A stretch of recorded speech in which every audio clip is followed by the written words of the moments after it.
aujourd'hui, tu nous as amené un modèle assez populaire chez Yamaha, le Stratoliner, une belle moto old school que j'appelle, vraiment un beau look. Une machine de tourisme, en fait. Oui. Hein? Disons-le, c'est des machines qui viennent de la vague de tourisme qui est très populaire pour ce qui est des cruisers ces temps-ci. C'est une machine qui est faite pour faire du tourisme.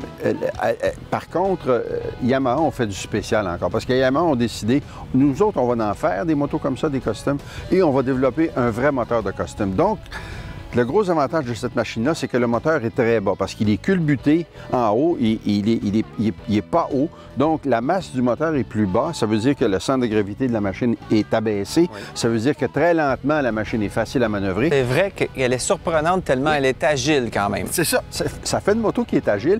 Et puis, en plus de ça, avec 1800 cc, bien, il y a du poignet.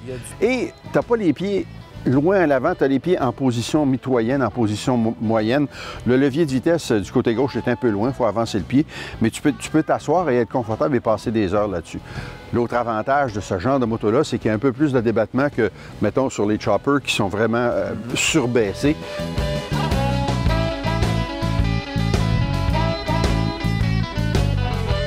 Par contre, il y a des petits problèmes, dépendamment de notre grandeur, au niveau des turbulences. Là, parce que, bon, le devant fait son travail, mais pas pour tout le monde. Bien, c'est qu'il se passe quelque chose de drôle d'aérodynamique quand vous avez un pare-brise à l'avant et un carénage. C'est qu'il y a un vide derrière le carénage. Donc, l'air arrive, elle fait le tour, puis elle passe par en haut. Cette air-là qui arrive d'un côté puis de l'autre, après l'autre, ça commence à te brasser la tête un petit peu. Moi, j'ai pas senti ça particulièrement, mais tu me l'avais dit. Donc, quand je me levais le cou, je sentais qu'il y avait peut-être un petit problème de ce côté-là. La bonne nouvelle, c'est que c'est réglable. Hein? Passez-moi le catalogue d'accessoires Yamaha ou le catalogue d'accessoires de qui que ce soit et on peut se griller d'un pare-brise qui est plus grand. Quand on va faire des grands voyages, on enlève le petit pare-brise sexy puis on met un gros pare-brise bien plus haut. Si tu achètes les accessoires requis, il n'y a pas de problème. Mais ça reste une belle moto pour les gens habitués de conduire une moto et qui veulent faire de la randonnée sérieuse. Les gens qui veulent faire de la randonnée sérieuse, c'est le genre de moto dont vous avez besoin. Mais ce que j'aime, moi, c'est qu'il y a du couple.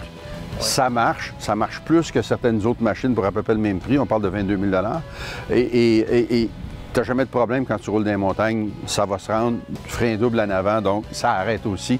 Gros frein à l'arrière. Et puis quand on apprend, pas comme moi, là, parce que moi, j'ai des sportifs, donc moi, je freine toujours du devant. Quand on apprend à se servir du pied droit, en même temps que les freins, là, ça arrête. Et on sent que la moto vraiment écrase et freine solidement. Aussi, le frein arrière fait écraser la machine à l'arrière, donc elle baisse comme ça. Merci, Marc. Plaisir.